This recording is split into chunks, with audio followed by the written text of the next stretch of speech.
Assalamualaikum warahmatullahi wabarakatuh. Halo, kita jumpa lagi. Dalam pertemuan ini kita coba akan membahas tentang teorema Pitagoras. Berbicara teorema Pitagoras berarti kita akan berbicara mengenai segitiga siku-siku. Misal ini segitiga siku-siku. Nah, ini kita sebut sisi miring ya. Kenapa bisa sisi miring? Nah, jadi kita di sini untuk pembahasan teorema Pitagoras ini kita mengacu kepada materi perbandingan trigonometri pada segitiga siku-siku ya. Jadi penjelasan teorema Pitagoras di sini kita mengacu kepada materi perbandingan trigonometri pada segitiga siku-siku. Nah, cuman kita lebih fokusnya kepada sisi miring ini. Kenapa sisi miring? Karena sisi miring ini bisa kita langsung tentukan karena dia ada di hadapan sudut siku-siku. Nah, ini dia sisi miring. Nah, gitu ya. Di kedua sisinya ini kita bebas menentukan sisi depan atau sisi samping. Misal di sini kita tentukan sendiri ini depan atau di sini samping. Atau bebas ditukar ya. Nah, gitu. Tapi kalau untuk sisi miring tidak. Maka didapat sebuah rumus teorema Pitagoras, yaitu untuk mencari miring itu akar sisi depan dikuadratkan ditambah dengan sisi samping dikuadratkan untuk mencari sisi miring. Sedangkan untuk mencari sisi depan, akar sisi miring dikuadratkan dikurangi dengan sisi samping dikuadratkan.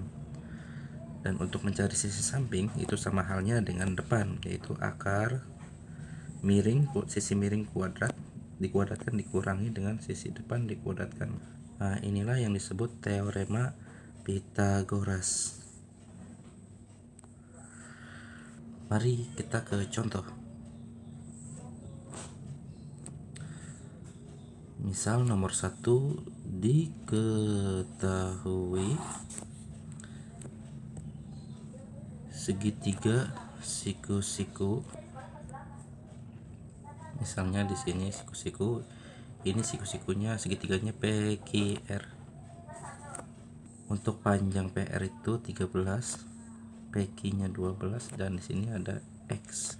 Pertanyaannya adalah tentukan nilai X. Nah, di sini kita bisa langsung menjawab dengan apa yang diketahui di soal, yaitu kita akan mencari nilai X. Sedangkan apakah ini sisi miring, sisi samping atau depan, kita belum tahu. Nah, cara mengetahuinya adalah kita harus mengetahui sisi miring dulu. Nah, berarti ini adalah sisi miring ya.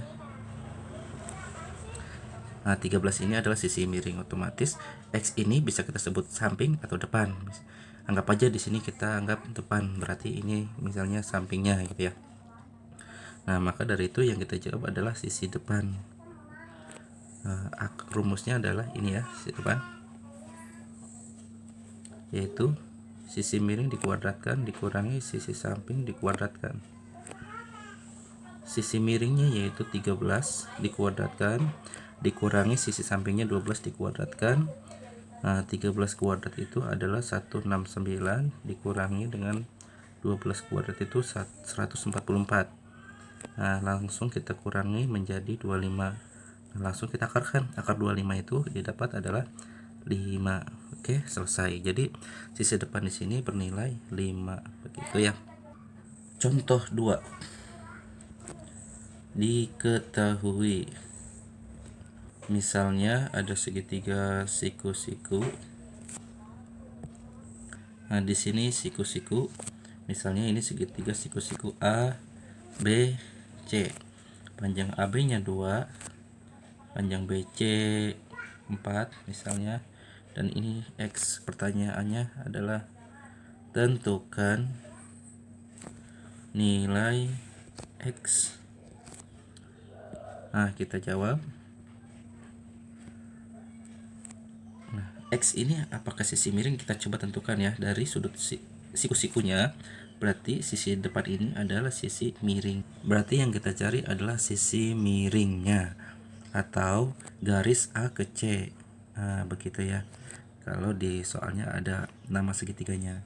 Maka dari itu akar Akarnya itu, nah, dua sisi ini bisa kita sebut samping dan depan, terserah ya.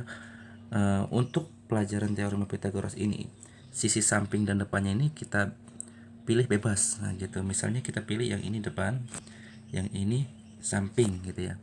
Nah, lain halnya jika kita berbicara mengenai perbandingan trigonometri pada segitiga siku-siku. Untuk menentukan sisi depan dan sampingnya itu tidak sembarangan. Jadi harus melihat posisi sudutnya nanti. Oke, paham ya? Oke, kita lanjut. Berarti depannya di sini, atau kita tulis dulu rumusnya. Sisi mencari miring itu adalah depan dikuadratkan ditambah samping dikuadratkan. Kita masukkan nilainya, depannya 2 dikuadratkan ditambah 4 dikuadratkan. 2 kuadrat sama dengan 4 ditambah 4 kuadrat 16. Berarti nanti kita dapat akar 20. Nah, akar 20 ini kan tidak ada, otomatis kita pecah menjadi perkalian 4 dikali 5. Nah, gitu. Nah, kenapa 4 kali 5? Karena salah satunya ini ada yang bisa kita akarkan, yaitu 4. Jadi, kalau kita tulis bisa begini, akar 4 dikali akar 5. Nah, akar 4-nya ini kita akarkan berapa jadinya? Yaitu 2. Akar 5-nya tetap. Nah, begitulah cara menjawabnya. Jadi, untuk bagian ini mau ditulis ataupun tidak nggak apa-apa. Jadi, dari sini langsung ke sini tidak masalah, gitu ya.